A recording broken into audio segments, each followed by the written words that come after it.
how to change Facebook profile picture without notifying everyone.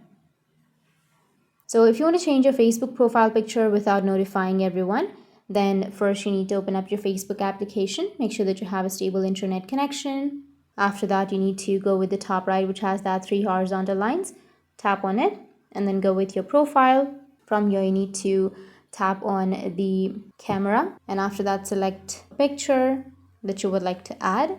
After selecting, what you need to do is just toggle off the option, or just go with the option of share your update to newsfeed, which is on the bottom of your screen. Untap that option. After untapping, now if you go with save, which is on the top right, then you will change your Facebook profile picture, but it won't notify your Facebook friends.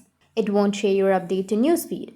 So that's how you can change your Facebook profile picture without notifying everyone. And if you have any questions, feel free to comment below. Thanks for watching.